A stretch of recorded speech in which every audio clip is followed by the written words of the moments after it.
he querido titular este retiro o darle el nombre a este encuentro con el nombre de una bienaventuranza bíblica.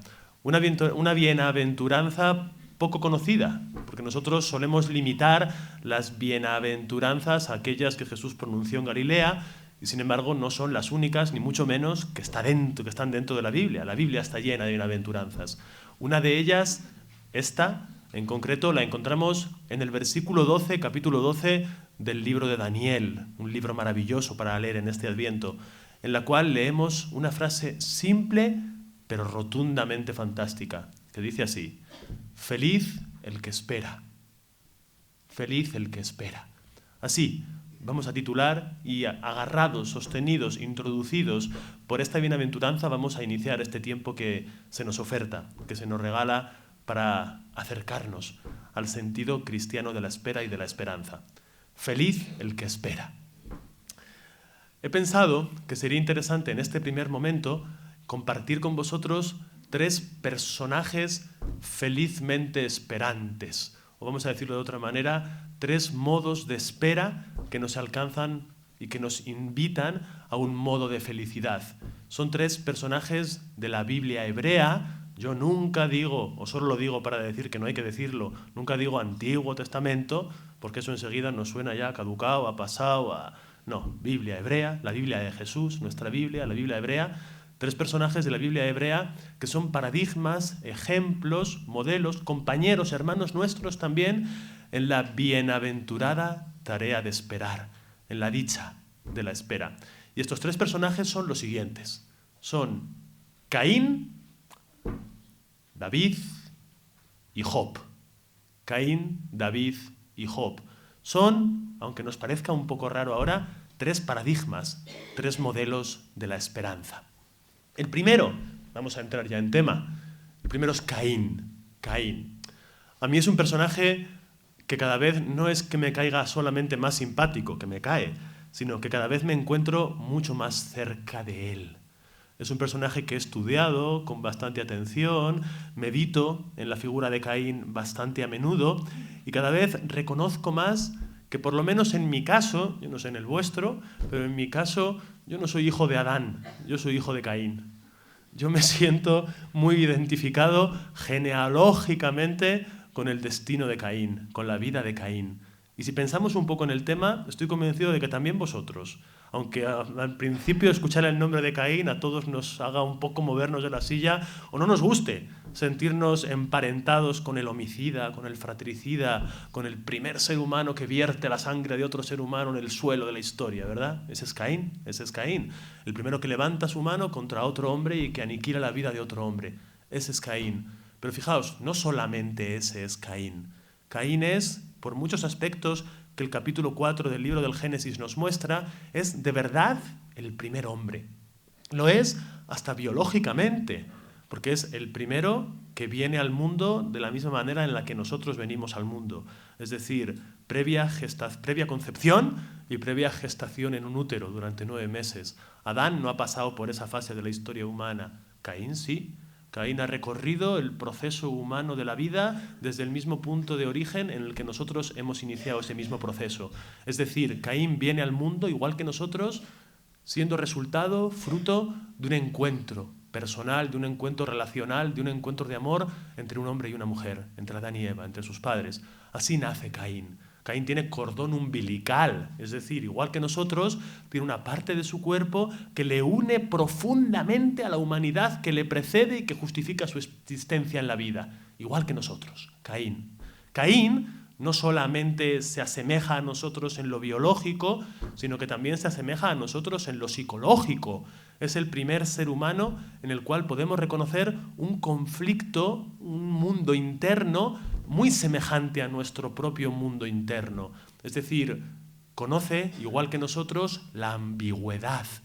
Caín quiere hacer algo bueno, ofrece un gran acto a Dios, lo mejor que tiene se lo ofrece a Dios, su sacrificio, pero enseguida descubre que no ha sido el más aplaudido ni el más valorado, que su hermano ha sido mejor considerado que él y siente celos, siente falta de estima, se siente despojado de su rango. Es decir, es el primer príncipe destronado, el primer ser humano al que le nace un hermano. En eso es también semejante a nosotros.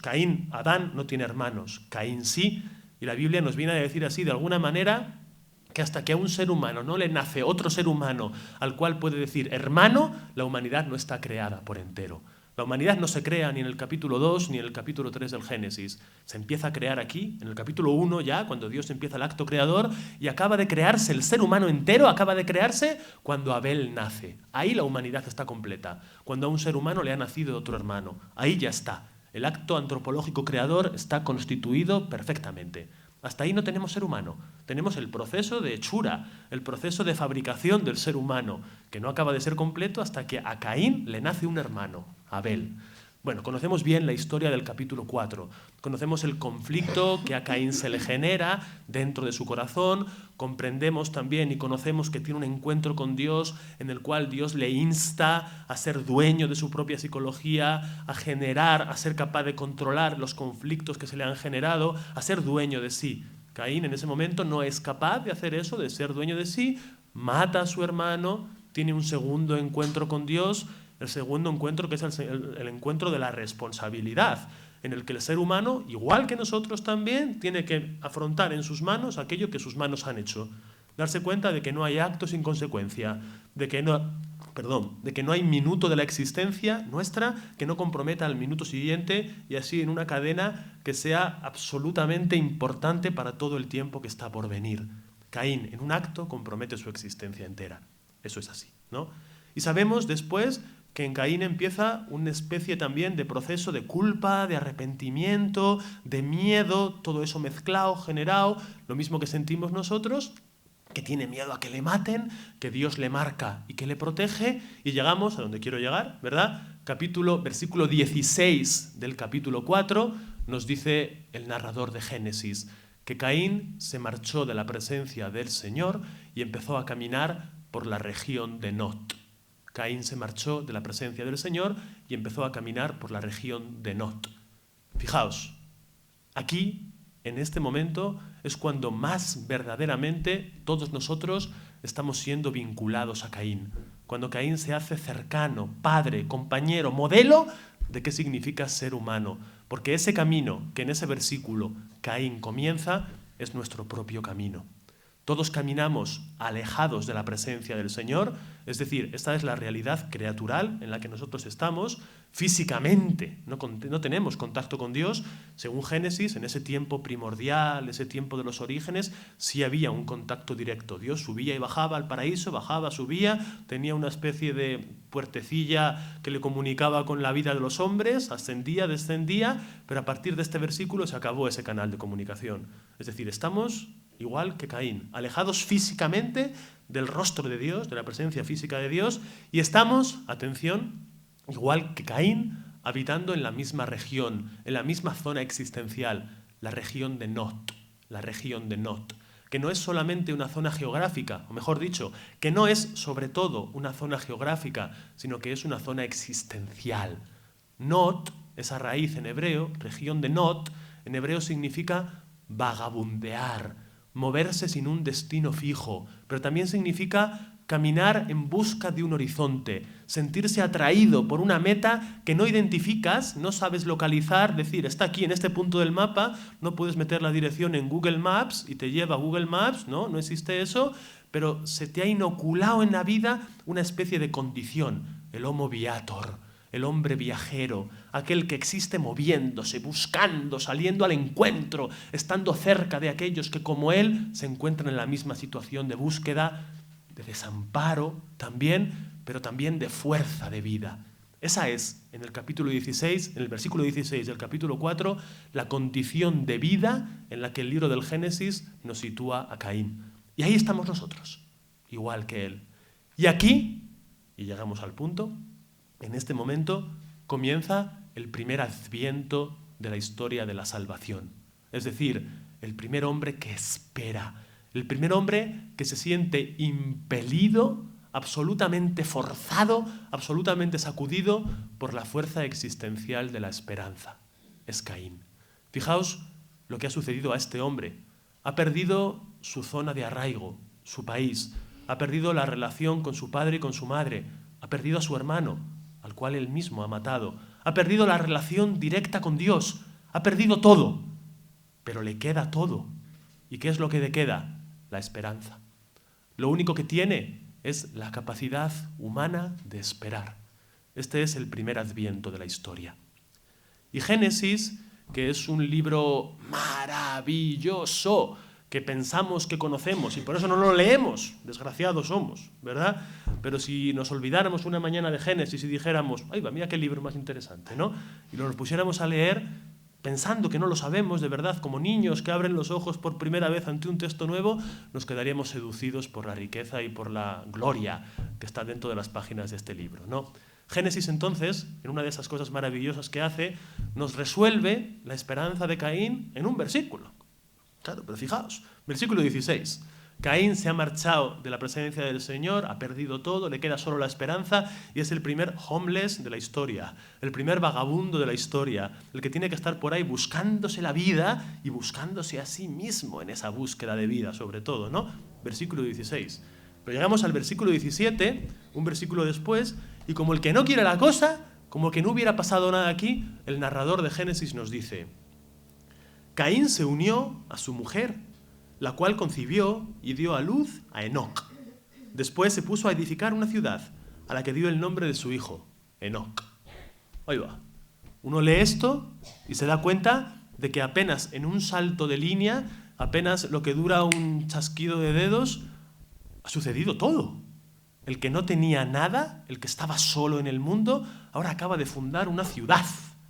El que era homicida, el primer homicida de la historia, es decir, aquel que no respetó la vida, que hurtó la vida, que quitó la vida, que machacó el proyecto vital de Dios, ahora acaba de generar vida, acaba de dar a luz, acaba de concebir a un hijo, acaba de introducir su vida en la vida de otra persona, de una mujer, y en ese encuentro de amor, otra vez, el tercer alumbramiento de la historia, ha nacido otro hijo, otro ser humano. Es decir, el que en un momento frustró, porque es lo que hizo, el plan creador de Dios, un versículo después, está siendo cooperador necesario de la creación de Dios. El asesino, el fratricida, se ha convertido en generador de vida. El que mata al hermano se ha convertido de nuevo en creador de fraternidad. Es decir, en un versículo, apenas en un salto. Apenas en un salto se nos resuelve aquello que en la vida no se resuelve tan sencilla ni tan brevemente. Aquello que la vida nos pide mucho más tiempo, mucha más hondura y mucho más perspicacia humana para poder comprender cómo se hace esto. Pero Génesis en este momento, quiero subrayar esto, nos ofrece, eso es, un vacío que es precisamente aquel espacio, aquel tiempo, aquel itinerario que tiene que ser resuelto con el ejercicio de nuestra propia vida. Digámoslo así, el ejercicio humano de la esperanza que vemos resuelto en Caín, de no tener nada, a volver a originar el todo, de sentirse solo y estar absolutamente solo, vagando en un país sin nadie, en una zona sin nadie, a volver a crear un lugar, un espacio para todos, una ciudad, de matar al hermano, a crear al hermano. Ese es el tránsito de la esperanza humana. Ese es el tránsito que la Biblia nos muestra en esta especie de ínterim, en este pequeño salto, nos está diciendo que en esto consiste la esperanza humana. Aquí nos lo resuelve. Es como los libros de texto que se dan a los maestros, donde los problemas que se ofrecen a los alumnos ya están resueltos, ¿no? El solucionario. Pues aquí Génesis nos ofrece el solucionario, o mejor dicho, nos ofrece el resultado inicial y el resultado final.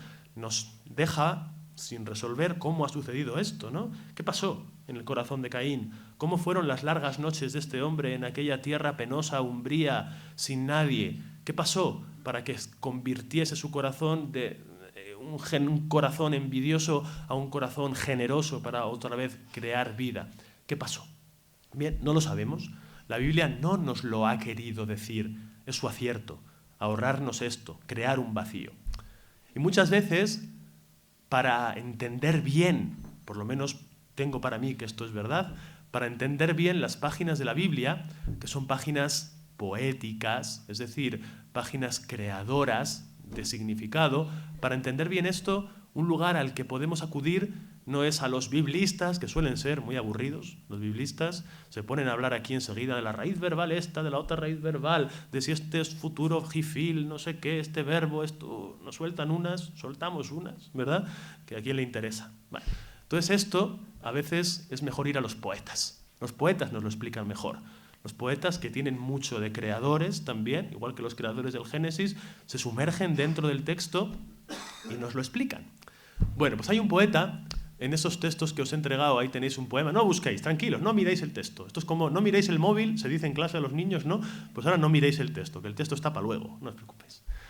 Pero os lo digo ahora para que luego lo tengáis, ¿no? Hay un poemita de un poeta conocido en Valladolid, porque reside en Valladolid, aunque él no es vallisoletano, que es Carlos Aganzo, ¿verdad? El director del Norte. Gran periodista, pero sobre todo gran poeta. Léanlo si pueden, lean a Aganzo, ¿no? Y Aganzo escribió hace un par de años un libro maravilloso que es la mejor obra que yo he leído para entender a Caín. Mejor que los comentarios de los alemanes, mucho mejor, ¿no? Que se titula En la región de Not. Es un poemario. Él adopta la figura, la voz de Caín y hace el itinerario de Caín. Transita y nos hace a nosotros meternos en su piel y consecuentemente en la piel de Caín y hacer ese tránsito del adviento de Caín, ese tránsito de un hombre que de la nada va caminando lenta, secretamente hacia el todo, que de la muerte se encamina hacia la vida, en la región de Not. Y en ese poemario, hay un poema especialmente maravilloso, que lo tenéis ahí, está en la segunda página que os he entregado, que dice así. Y la lluvia vendrá y se irán con ella la clausura, el dolor, la culpa, el frío, los aullidos del viento. Consuélate, por fin febrero es corto, ya no puede tardar la primavera.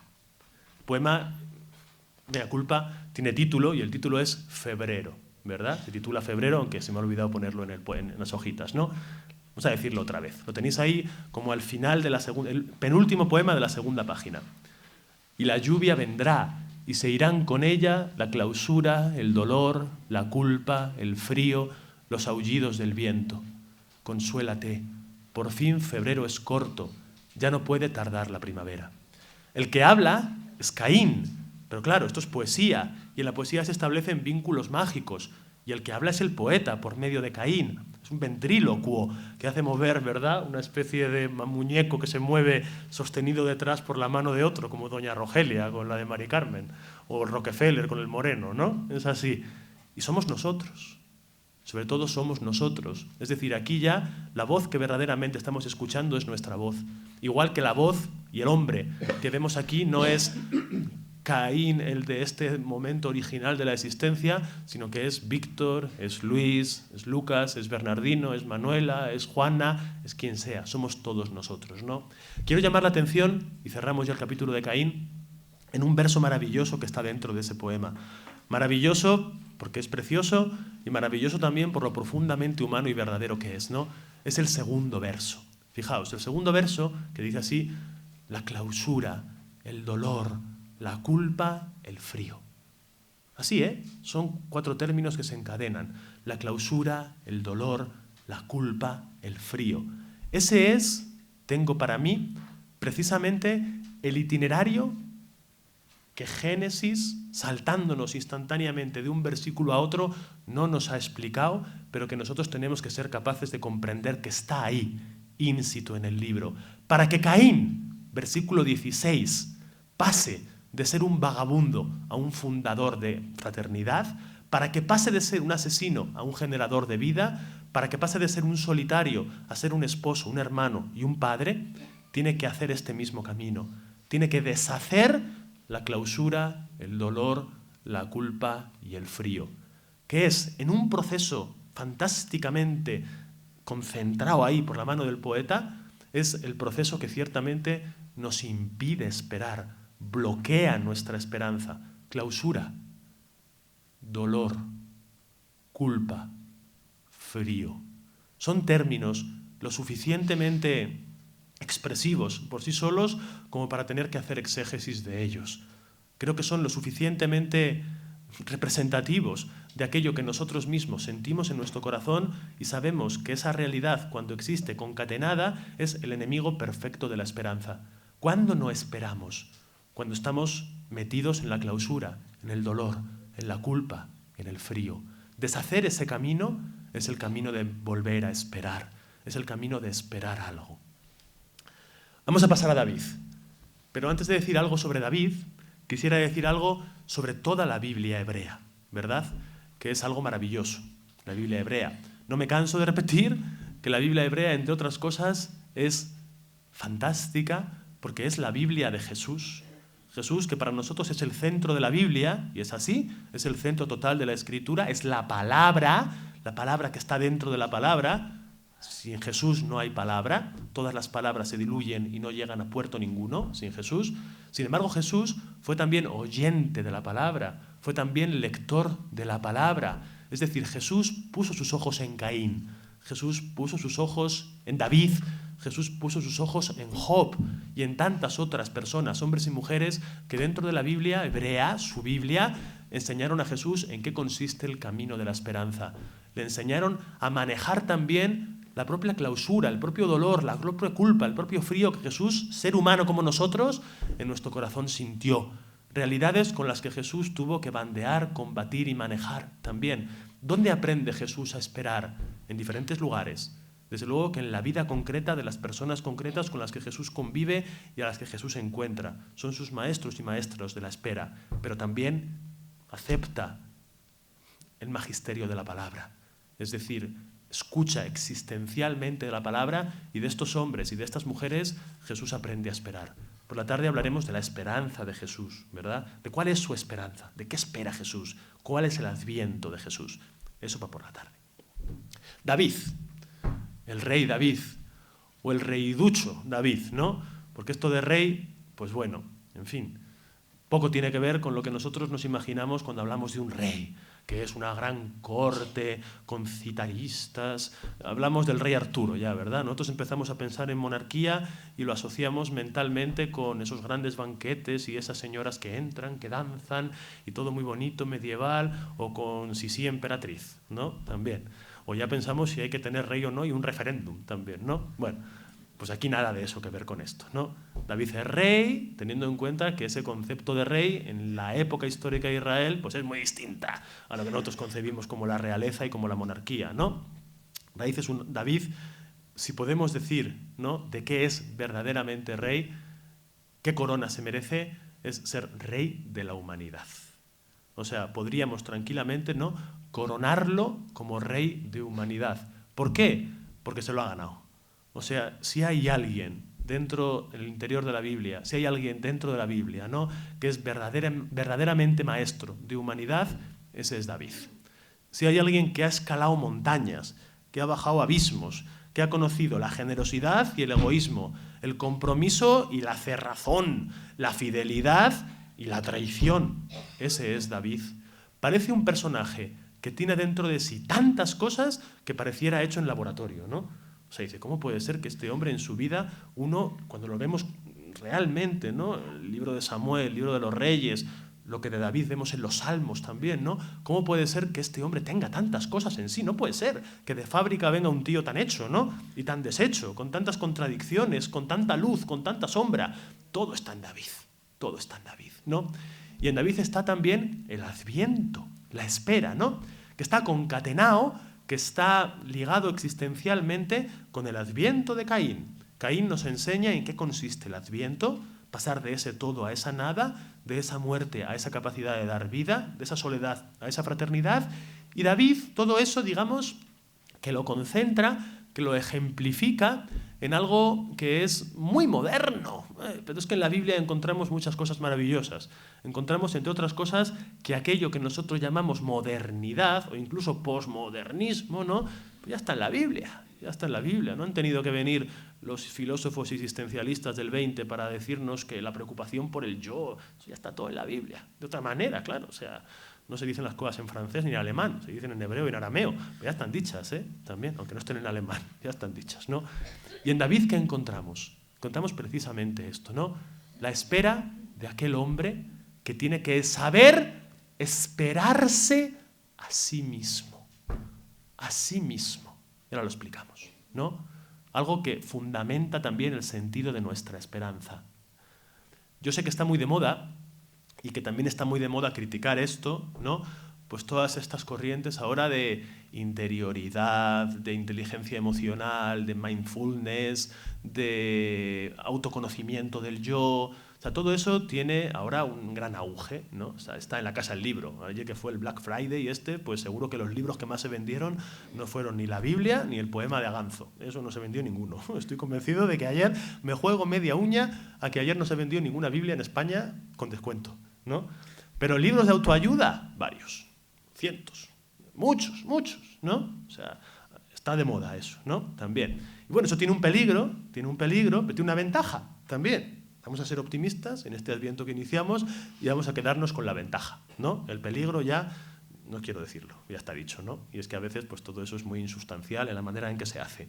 Pero lo sustancial, lo verdadero, ¿no? Es que nos recuerda todo eso, algo que la Biblia, sin ponerle esas etiquetas, pues ya también nos lo ha dicho, ¿no? Y es que 4.16, Génesis 4.16, otra vez, ¿no? Uno de los sentidos del ser humano es el buscarse a sí mismo. Es el buscarse a sí mismo. Y que sin eso no hay humanidad. Y que sin eso no hay proyecto existencial. Claro que en la Biblia todo esto se matiza. Y está muy matizado y muy explicado y muy absolutamente protegido de los peligros que esto tiene, ¿no? Eso no significa que uno sea el centro de la vida. No. La Biblia nos recuerda eso. Me dice que yo no soy el centro de mi vida. Pero fijaos qué paradoja. Pero para conocer eso de verdad, tengo que estar muy centrado en mí. Para saber que yo no soy el ombligo del mundo, tengo que tener muy bien localizado dónde tengo el ombligo, sus dimensiones y conocerme muy bien por dentro también. Es decir, hace falta mucha introspección para la extrospección, como se diga. Hace falta mucho conocerse por dentro para poder saber mucho de lo de fuera también, ¿no? Bien, esto lo vemos en David. David es paradigma, es modelo del hombre que toda la vida combate consigo mismo. Combate consigo mismo. David le sacan de su pueblo sin tener arte ni parte y le introducen en un combate, ¿verdad? Así empezamos a ver a David. El combate con un gigante, el gigante Goliat. Fijaos que la Biblia no hace las cosas por casualidad, ¿no? Y aquello que sucede en el inicio del camino vocacional de David es un poco representación de lo que la misma vida de David va a ser. Es decir, David aquí tiene que combatir físicamente con un gigante filisteo, con David, con Goliat, aquel que mata, ¿verdad? ¿Os acordáis? La piedra, la onda, le pega un pedazo y adiós gigante, ¿no? Pero en el fondo hay algo simbólico aquí, hay algo más hondo, y es una especie de advertencia que la Biblia nos hace, ¿no? Que la literatura aquí nos hace, y nos dice, fijaos, lo que está sucediendo aquí a David, y es que tiene que hacer una lucha desigual, que acaba venciendo, que tiene que entablar combate con alguien que le supera en estatura, en fuerza, en experiencia de lucha, no es solamente aquello que pasará en este momento de su vida, inicio de su vida, sino es representación clave de sol del pentagrama entero de la vida de David. Esta es la vida de David. David es aquel que combate con el gigante. ¿Pero quién es el gigante? No el filisteo, sino él mismo. Él mismo es el gigante. O sea, David nos muestra en su avatar existencial, en su psicología, que esa misma realidad está dentro de todos nosotros, que de alguna manera todos nosotros tenemos que entablar durante toda la existencia una convivencia bélica con nosotros mismos. Tenemos que luchar con aquel que nos supera en todo, y ese aquel no es alguien de fuera, soy yo mismo. Y atención, no se trata de una lucha cruenta, de una lucha que destruya la individualidad. Al revés, es la lucha que se muestra como camino de construcción del yo, diciéndolo mediante un principio que a ver si soy capaz de articular ahora, ¿no? Para construirme a mí mismo, nos dice la historia de David, tengo que luchar toda la vida continuamente contra mí mismo. Luchar contra mí mismo. Eso no significa que tenga que estar, atención con esto, no significa que tenga que estar machacándome a mí mismo, echándome culpas a mí mismo. No me refiero a esa lucha moralizada que podemos entender. Es otro tipo de lucha, es una lucha existencial. La de aquel ser humano que se da cuenta que es mucho más aquello que de sí mismo no conoce que aquello que conoce. Aquel que se da cuenta que la humanidad es algo nunca conseguido por entero. Nunca puedo decir, ya soy un hombre. Fijaos, a este respecto, que el primer gran testamento que encontramos en la Biblia es el testamento del rey David. Cuando David muere, al final del primer libro de Samuel, cuando David muere, testa, da en herencia aquello que tiene a su hijo, Salomón, ¿verdad? Y aquello que le da en herencia no es ni oro ni plata, ni un castillo, ni todas las concubinas que tendría. No le da eso, le da otra cosa.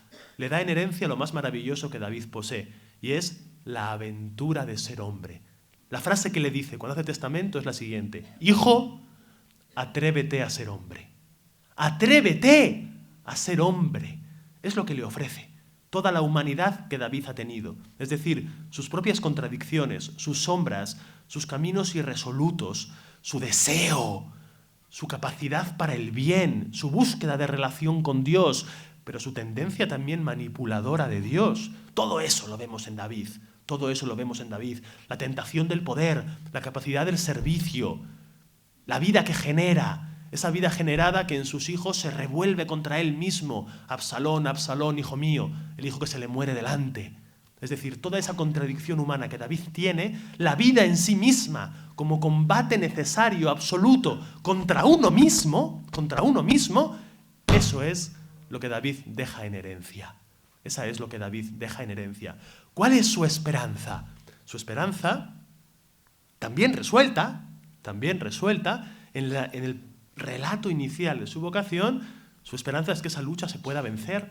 Es decir, que el ser humano sea capaz de vencerse a sí mismo, que el ser humano sea capaz de conocerse a sí mismo, que el ser humano sea capaz de, sin renunciar a la fuerza contradictoria, ambigua de la humanidad, sea capaz de verdad de gestarse y de reconocerse como ser humano absoluto y completo. Esa es su esperanza. Esa es su esperanza. Él, como sucede en la literatura bíblica también, ¿no? Igual que Moisés, que solo otea la tierra desde lejos, pero no puede penetrarla, no puede asentarse en ello, David tampoco es consciente de que ese camino sí lo ha vencido, sí lo ha conseguido. Y su manera ha sido precisamente la única manera en la que su esperanza nos insta y nos invita a hacer de este camino el nuestro también, ¿no? Y es no desistiendo de la lucha, que es lo más difícil, ¿verdad? No pretendiendo victorias fáciles, no pensar que existe un camino con 4 recetas para convertirnos ya en seres humanos completos, marcados, formados. Eso no existe. La Biblia huye de la recetilla, del ideario, del vademecum, de lo fácil, del camino directo. La Biblia nos enseña, muy honrada, muy honesta, muy humanamente, que el camino humano es circular, contradictorio, va y viene, tiene retrocesos, muchos meandros, muchos desvíos, que esos desvíos luego se revelan como desvíos necesarios, que para llegar a Madrid, ¿por qué narices bajé yo hasta Cáceres? Pero es que resulta que tenía que bajar a Cáceres, porque bajando a Cáceres me encontré con algo que marcó mi destino. Eso nos lo enseña la Biblia, ¿no? Nos enseña que no existe en el proyecto humano una capacidad del ser humano de definir matemática, racionalmente el propio camino para llegar a la humanidad. Y nos invita a hacer de esa búsqueda en lucha con uno mismo, de esa tensión, esa es la palabra, ¿no? La esperanza de David es una esperanza tensa, una tensión existencial, absolutamente necesaria para que sobre esa cuerda pueda deambular como el camino de un funambulista el camino de nuestra vida, sin red. David, Job, el bueno de Job. Voy a ver la hora que tengo, porque yo con Job puedo hablar 4 horas, claro. Entonces, no voy a hablar 4 horas, sino 10 minutos. La esperanza de Job. ¿Quién es Job? Los rabinos, que suelen tener un acercamiento a la escritura bastante literal, es decir, como tendencia, ¿no? Como opción hermenéutica de búsqueda de sentido en la escritura, ellos mismos, que suelen intentar defender al pie de la letra el más pequeño retazo de realidad que haya en la palabra, ¿no? Los rabinos, sin embargo, dicen una cosa maravillosa cuando se ponen a comentar el libro de Job. Rabí Akiva, que es uno de los grandes, dice: Job es un mashal, es decir, Job es una parábola. Job no existe, es una parábola. Ahí va. Esto, para nosotros, bueno, normal, lo podemos entender, ¿no? Para un rabino es tremendo. O sea, que ellos se den cuenta de que detrás de este libro no está la historia de un ser humano con un DNI, con un pasaporte, sino que tenemos una parábola. ¿Una parábola de qué? De todos los seres humanos. Una parábola de la humanidad. De la humanidad. Es decir, para existir de verdad, Job deja de existir. Para hacernos existir en él, Job es mucho más que una persona que existe en un momento determinado, sino que existe como faceta, como hondura de la vida. Eso es Job, ¿verdad? Recordamos todos el libro, un poco, 42 capítulos. En los 2 primeros capítulos tenemos un prólogo en el cielo en el que Dios se encuentra con Satán, que no es Satanás ni el demonio, ni tiene cuernos ni rabos, ni es malo ni bueno. Trabaja para Dios, es un policía, un pequeño funcionario que tendrá el sueldo congelado también, como ha tenido que pasar también por las crisis, el pequeño funcionario Satán, se le congeló el sueldo también, pero ahí estuvo, siguió, ¿no? Trabajando, fichando todos los días a las 9 de la mañana, yendo a trabajar al despacho de Dios. Y Satán, este funcionario de Dios, trabaja yendo del cielo a la tierra y de la tierra al cielo, es un inspector de la zona azul. Y tiene que ir viendo qué es lo que hacen los hombres, ¿no? Cómo se comportan los hombres, ese es su trabajo. Y un día, cansado ya el hombre de 8 horas bregando, sin comer, vuelve al cielo y Dios le dice, ¿te has fijado que entre todos estos seres humanos hay uno que es realmente bueno? Y que hay uno que entre todos, ¡ay va!, dice Dios como sorprendido, ¿no? ¿Te has fijado de que hay uno que me quiere de verdad? ¡Ay va!, pero de verdad, ¿eh? No es que me quiera porque yo le quiero a él. No es que me quiera porque yo le doy muchas cosas, sino que es que me quiere. Y Dios se sorprende de que hay un ser humano que le quiere gratis et amore, que le quiere sin esperanza de retribución, que le quiere porque le quiere, como decía el poeta, porque la rosa es sin por qué. Ya está, ¿por qué florece? ¿Por qué es rosa? Ya está, ¿no? ¿Por qué quieres tú a Dios? Porque le quiero, dice Job. Y de Satán, eso no te lo crees ni tú. Esa es una milonga que la bailas tú si quieres, ¿no? Pero yo no la bailo, no me la creo. Que no te la crees, aquí empieza el libro, ¿no? El desafío. Pues bien, dice Satán, déjame poner la mano sobre Job y te demostraré de que este Job, que es tan bueno, tan piadoso, tan bueno, tan santito, en el fondo es, como todos, un interesado, que te quiere porque tú le quieres, que te baila el agua porque tú se la bailas a él, que te da porque tú le das. Es decir, se plantea el tema del libro, ¿no? Si existe el intercambio gratuito de Dios hacia el hombre, si existe la fe carente de esperanza de retribución, si existe de verdad un hombre que porque sí, sin nada más por qué, pueda amar a Dios. Este es el libro. Bueno, entonces ya sabemos lo que pasa, ¿no? Al pobre Job le quitan los ganados, le quitan las posesiones, vuelve Satán, le dice Dios, ¿has visto? Y me sigue queriendo. Le has quitado lo que tiene, le has quitado todo lo que tiene en Bankia, pero me sigue queriendo, ¿eh? Le has vaciado la cuenta corriente, pero todavía aún me quiere. Dice, ¿te quiere? Porque le has metido mano solamente a los ahorros. Déjame que toque a la familia. Me toca a la familia, ya verás como ya no te quiere tanto si tocas a los suyos. Bueno, baja otra vez, mueren los hijos, mueren las hijas, desgraciadamente queda viva la mujer, ¿no? Desgraciadamente, no quiero decir nada porque será un absoluto enemigo de Job, la presencia de su mujer, por eso lo digo, no porque a Job lo que mejor que le hubiera pasado es que su mujer hubiera muerto también, pero no, queda viva porque cumple una función ahí también, ¿no? Ahora decimos enseguida, ¿no?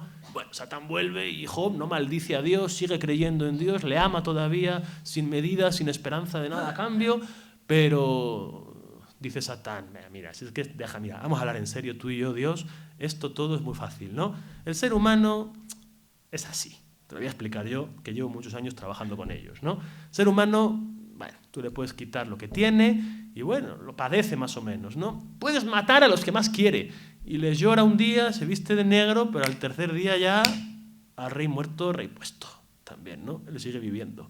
Otra cosa es que le ponga la mano a él encima, ¿no? Y que él empiece a dolerle el estómago y la piel. Ya verás cómo la cosa cambia. Cómo ahí ya el discurso no es tan fácil.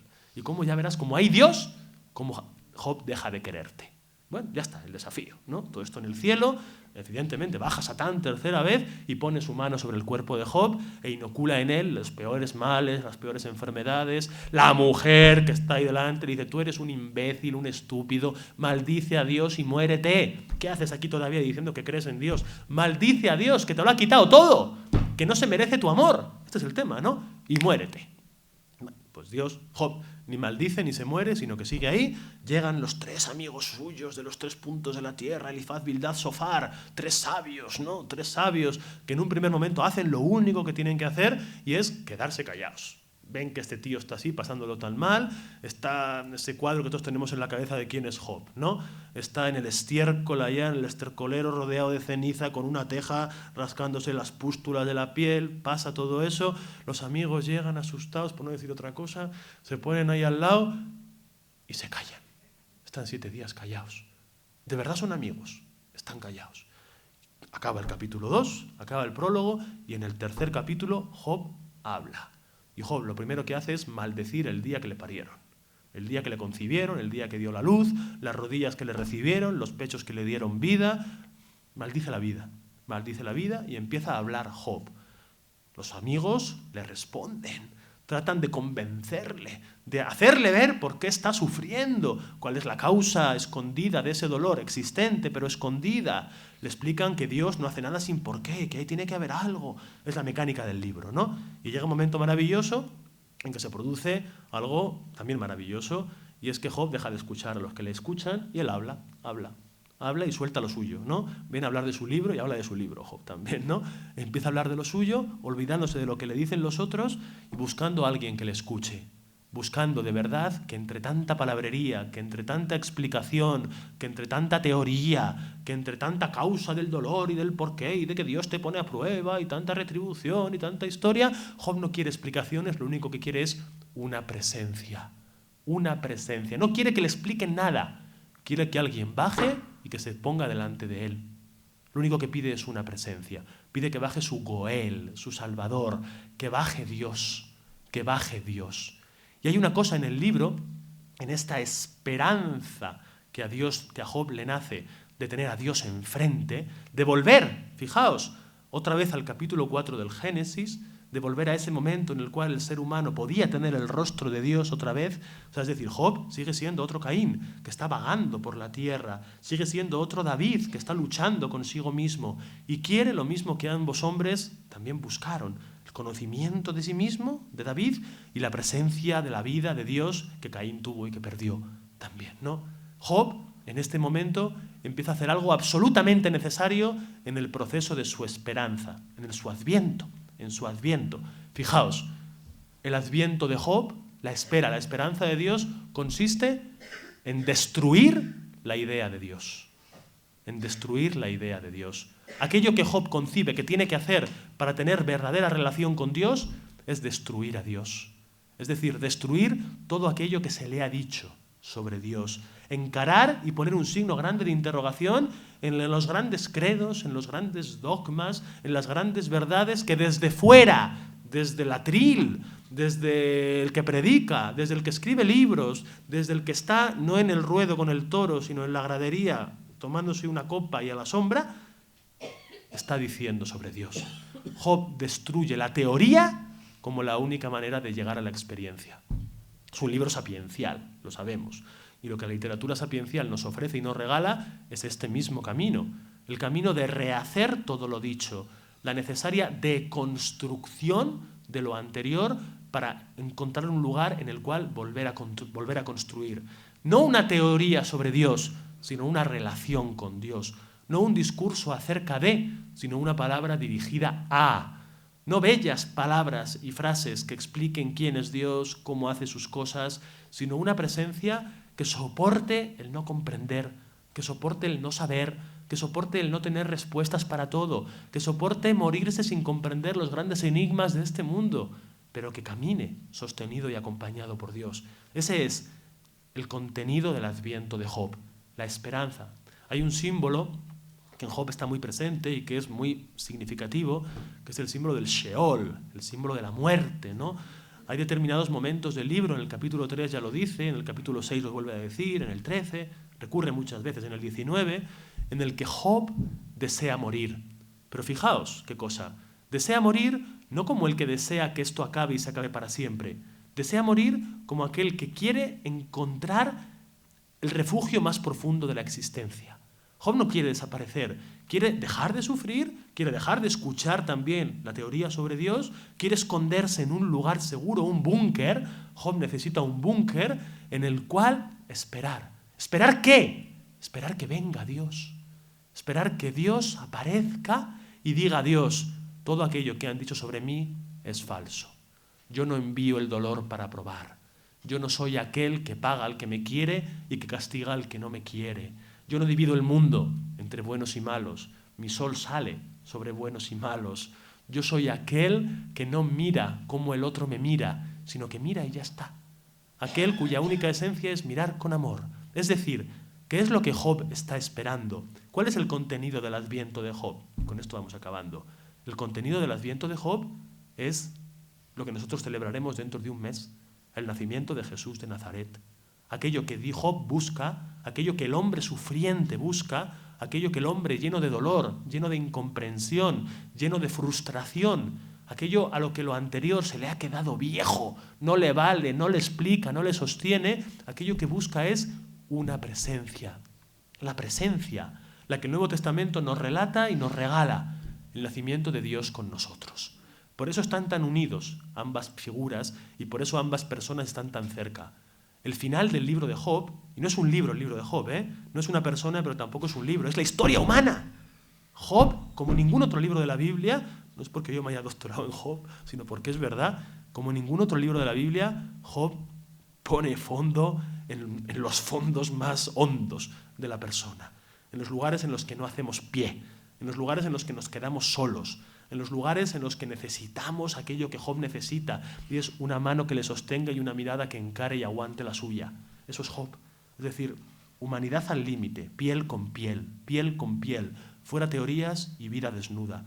Aquello que a Job se le da y que Job obtiene cuando aparece aquello que llamamos Evangelio, el Nuevo Testamento, es el nacimiento de un Dios frágil, de un Dios desnudo, de un Dios sin corona, de un Dios cuya omnipotencia, ¿dónde está? ¿Dónde está la omnipotencia de este Dios?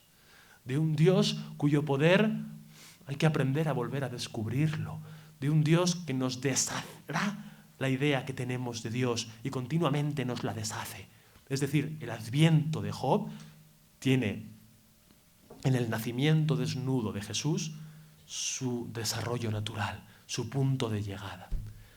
A la tarde, y valiéndonos de esta hojita de poemas que os he entregado, que os han entregado, vamos a hablar del contenido de la esperanza de Jesús. Vamos a intentar meditar en qué esperó Jesús. Es verdad que Jesús es, como en Job, el contenido de nuestra espera. Nosotros esperamos a Jesús.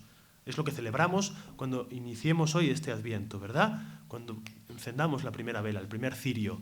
Aquello que buscamos es la luz que nos va a nacer, la luz que nos ha nacido y que sabemos que nos llega. Pero también Jesús tuvo su Adviento. Jesús también gestó una esperanza. Jesús se sitúa, porque su encarnación es verdadera, en la línea de estos tres seres humanos. Es hijo de Caín, es hermano de David, está hermanado en el sufrimiento, en la desnudez y en el dolor con Job. Y junto a ellos, Jesús también tiene su propio Adviento. A la tarde, valiéndonos como un báculo, ¿no?, de estos poemas que tenemos en estas hojitas, vamos a meditar un poco en eso, en la esperanza, en el Adviento de Jesús de Nazaret. Muchas gracias.